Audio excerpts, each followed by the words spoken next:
Challenge here today is how many more kids can we help? How many more cities can we help? Say Yes is replicable, but we can't do it alone.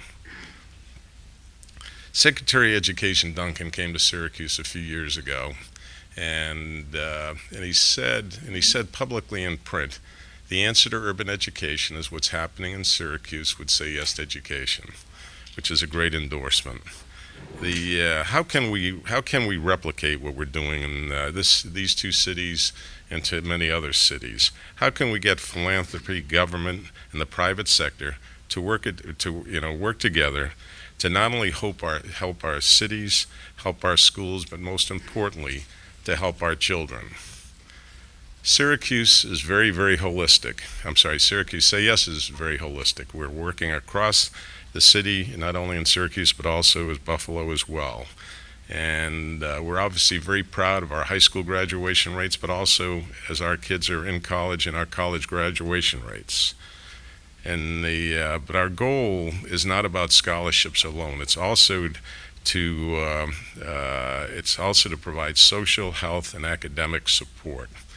We are building a highway for young men and women to graduate high school, to go on to college, and to become productive members of society.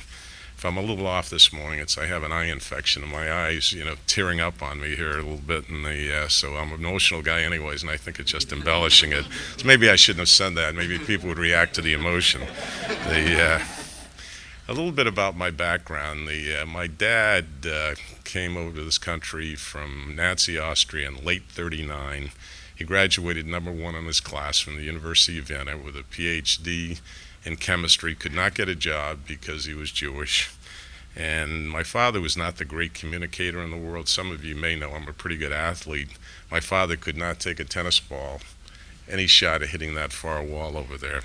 But the one thing he said to me, and he said it repeatedly, that Hitler can take all your worldly goods, but he cannot take your brains. And that always resonated with me. At the age of 11, I went out into the workforce to help support my family and became a member of the AFL-CIO at age 11. Now, how that happened, I have no idea. But I remember something that really influenced my career. During the weekends, it was a very, very busy coffee shop in Fenway Park, right near Fenway Park, the home of the Boston Red Sox. And during the weekends when it was quiet, they used to let me wait on the counter. And this professor from Boston University, a professor of business, used to come in, and we would talk. And one day he said to me, "George, what do you want to do when you get older?" And I said to him, "I'd like to go into business." He said, "You have to go to the Wharton School of Finance." So I set my goal to go to the Wharton School of Finance. Let me talk briefly about the genesis of Say Yes. When I was a sophomore at Penn, they asked us to host a Christmas party for a group of inner city kids, and it was a gang called the 12 Apostles. And after the holiday party, I befriended these kids, and they'd come up and they'd play pool. I'd go down and to the settlement house and play basketball with them. And we maintained our friendship. Even to this day, some of the kids from 1962 I still have maintained a friendship with. And over the years, there was a 7-year age difference, and over the years the kids would talk to me about their siblings in jail, their sisters getting pregnant. And we never talked about staying in school. So I had really no money when I was in college, and then I graduated. I used to come back for a homecoming football game. These guys used to sneak into Penn's Franklin Field to watch a game. And then finally in my mid-20s, I had enough money to take them to lunch. And one thing that usually happens in the inner cities when you offer somebody a free meal, you tend to get pretty good attendance.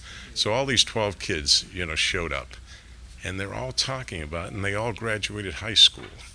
And I got very emotional, and one of the kids turns to me and says, "George, we couldn't look you in the eye if we dropped out."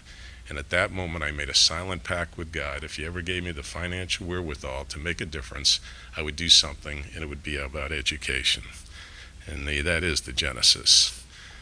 Somebody once asked me, "How did you name Say Yes to Education?" It actually was pretty easy. Say Yes is celebrating on March 5th its 25th anniversary.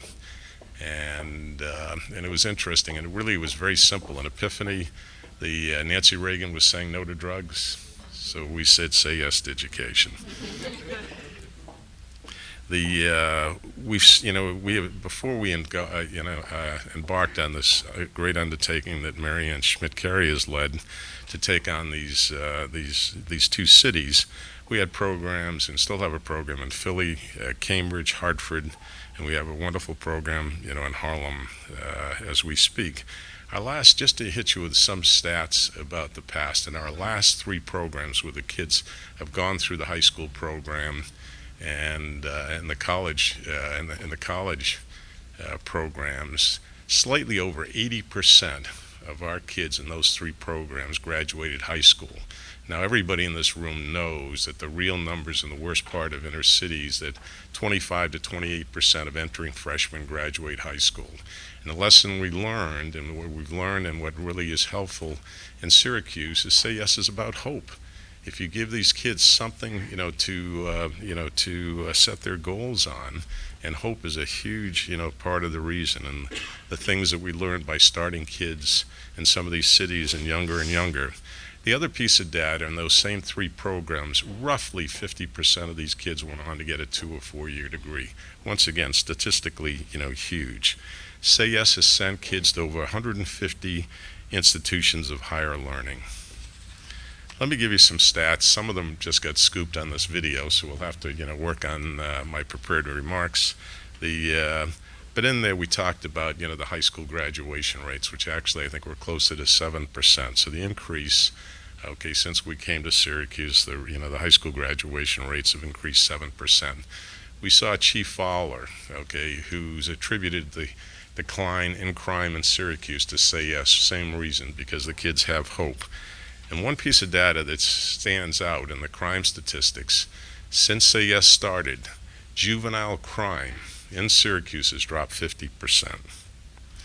There are 1,000 more kids in Syracuse that are in college prep courses. The number of kids receiving these Say Yes scholarships have gone up from 437 a year to 579. 437 in inception, now to 579. And another piece of data, and foster care is very, very important to me and my firm every year. Instead of having, one of these holiday parties for their employees, we always have a get-together for foster kids, where they send their secret set of letters to each of my employees and ask for their top, 3 gifts, which they get. And I really think those what the holiday should be about.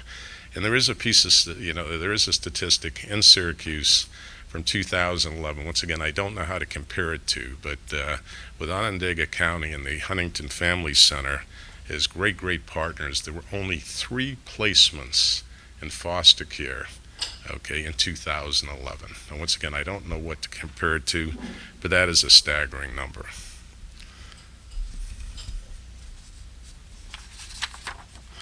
I mentioned in that video the inactive list. Am I going over my time?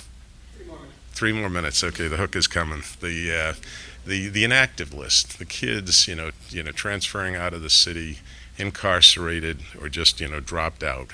The number year over year dropped 44.3%. These statistically very, very important numbers. The last piece of data, you'll be happy to hear, Chris, is Say Yes in Syracuse has helped nearly 2,000 kids attend college.